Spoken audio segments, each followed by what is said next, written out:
एक दोहे में कबीर दास जी ने कहा है, मूर्ख मारे लठ से ऊपर ही दर्शाए और ज्ञानी मारे ज्ञान से रोम रोम छिद जाए। नमस्कार दोस्तों, मैं जितेंद्र कुमार आज आपके लिए एक छोटी सी कहानी लेकर आया हूँ। ये कहानी एक चोर की है।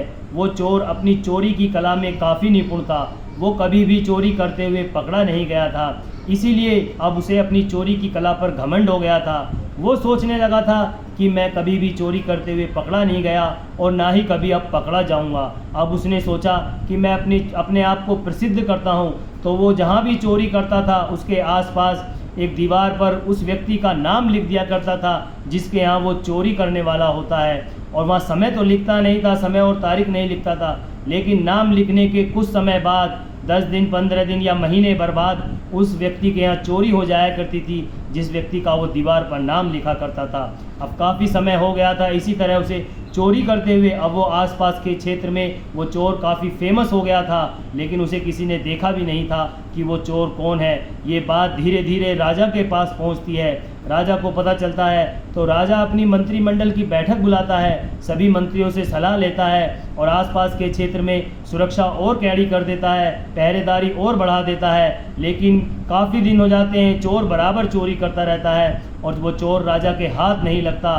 राजा फिर अपने पड़ोसी देशों से भी, अपने पड़ोसी राज्यों से भी और सैनिक बुलाता है और खूब अच्छी तरीके से पहरेदारी करा देता है। फाइनली वो चोर पकड़ा जाता है। जब वो चोर पकड़ा जाता है उसे राज्यसभा में पेश किया जाता है। राजा उस चोर से काफ़ी परेशान हो चुका था क्योंकि राजा ने भी उसे पकड़ने के लिए काफ़ी मशक्क़त करी थी, काफ़ी दिमाग लगाया था। तो राजा उससे काफ़ी नाराज़ भी था। राजा उसकी कोई बात नहीं सुनता, कोई फरियाद नहीं सुनता, ना कोई केस चलाया जाता है, ना कोई आगे बात की जाती है। राजा उसे देखते ही सीधे मौत की सज़ा सुना देता है और तय कर दिया जाता है कि फ़लाने महीने में फ़लानी तारीख को इसे मौत की सज़ा दे दी जाएगी, इसे फांसी पर लटका दिया जाएगा। और उस चोर को कारागार में डाल दिया जाता है।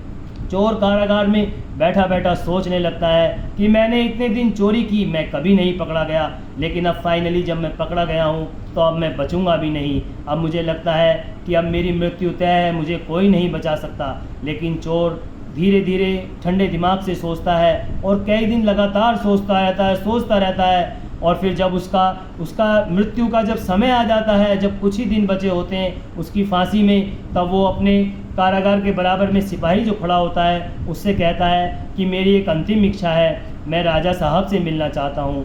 वो सिपाही अपने सेना प्रमुख को बताता है, सेना प्रमुख मंत्री को बताता है, मंत्री राजा को बताता है। राजा कहता है कि मरने वाले की अंतिम इच्छा पूर्ण करना तो राज्य धर्म भी है, तो आप उसे कल ले आओ राज्यसभा में, हम उससे सभी के सामने राज्यसभा में मिलेंगे।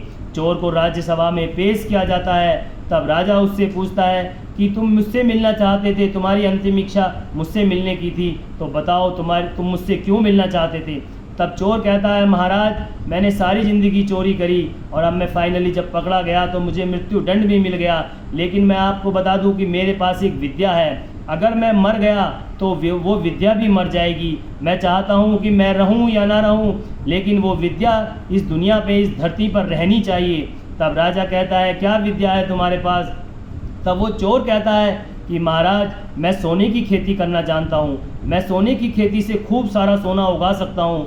राजा को लालच आ जाता है। राजा सोचता है कि यदि मेरे राज्य में सोने की खेती होगी, मेरे पास खूब सारा सोना होगा, तो मैं उस सोने से अपनी सेना बढ़ा सकता हूँ और सेना के माध्यम से मैं अड़ोसी पड़ोसी और कई सारे राज्यों पर अपना अधिकार, अपना अस्तित्व जमा सकता हूँ। राजा को लालच आ जाता है। राजा कहता है, ठीक है तुम सोने की खेती करके दिखाओ। तब चोर कहता है, महाराज आप दाल के दाने के बराबर सोने के बीज तैयार कीजिए और खेत में निराई गुड़ाई कर उसे हल चलाकर तैयार कीजिए और वहीं पर एक हवन की व्यवस्था भी कीजिए।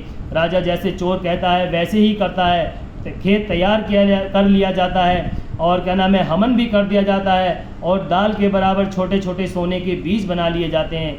जब वो राजा उन बीजों को चोर को दे देता है और कहता है कि इन बीज को बो दो, तब वो चोर कहता है, महाराज मैं इन बीजों को नहीं बो सकता। तब महाराज कहते हैं, क्यों नहीं बो सकते। तब चोर कहता है, महाराज इन बीजों को केवल वो व्यक्ति बो सकता है जिसने अपनी ज़िंदगी में किसी तरह की कोई चोरी ना करी हो। इन बीजों को तो केवल आप ही बो सकते हो, क्योंकि आप एक महाराज हो, आपने कभी चोरी नहीं की होगी। तब महाराज कहते हैं नहीं, मैंने तो बचपन में चोरी की है। जब मेरी माता श्री पूजा के लिए लड्डू बनाया करती थी तब मैं पूजा होने से पहले ही उन लड्डुओं को चुरा कर खा लिया करता था। तब राजा मंत्री से कहते हैं, मंत्री भी कह देते हैं कि महाराज मैंने भी खूब चोरियां की हैं बचपन में। मंत्री सेना प्रमुख से कहते हैं, सेना प्रमुख भी कह देते हैं कि महाराज मैं तो बचपन में बाग से खूब आम चुरा के लाया हूँ, खूब आम चुरा कर खाए हैं। इसी तरह से वहाँ उपस्थित छोटे बड़े राजा महाराजा और जो भी मंत्री संतरी थे सभी से कहा जाता है, सभी कह देते हैं कि हमने तो कभी ना कभी कोई ना कोई चोरी करी है। तब वो चोर कहता है, महाराज जब यहाँ इतने सारे चोर उपस्थित हैं तो आपने खाली मुझे ही क्यों मृत्युदंड दिया है, इन सबको भी मृत्युदंड दीजिए। तब राजा हंसने लगते हैं और कहते हैं कि आज मैं तुम्हारी बुद्धि की काबिलियत को मान गया। तुमने कठिन समय में, कठिन परिस्थितियों में भी अपने आप को ऐसी परिस्थितियों से बाहर निकाल दिया। मैं आज से तुम्हें अपने मंत्रिमंडल में शामिल करता हूँ, अब तुम्हें चोरी करने की कोई आवश्यकता नहीं। तब उस चोर के दिमाग की वजह से चोर मृत्यु दंड से भी बच जाता है और एक अच्छे पद पर स्थापित हो जाता है। तो दोस्तों इस कहानी का सार यही है कि कठिन परिस्थितियां ज़िंदगी में हमेशा आती हैं और हमेशा आती रहेंगी, लेकिन आपको उन परिस्थितियों को ठंडे दिमाग से सोचकर उन परिस्थितियों से निपटना है, ना कि परेशान होना, घबराना है। यदि आप घबरा जाओगे तो वो परिस्थितियां आपको और ज़्यादा घेर लेंगी, लेकिन आपको ठंडे दिमाग से सोचना है और उन परिस्थितियों को ठंडे दिमाग से सोचकर ही सॉल्व करना है। तो यदि आपको ये कहानी हमारी अच्छी लगी हो तो हमारी वीडियो को शेयर करें, लाइक करें और हमारे चैनल को सब्सक्राइब करें। मिलते हैं आपसे एक नई वीडियो में एक नई कहानी के साथ। तब तक के लिए नमस्कार, जय हिंद।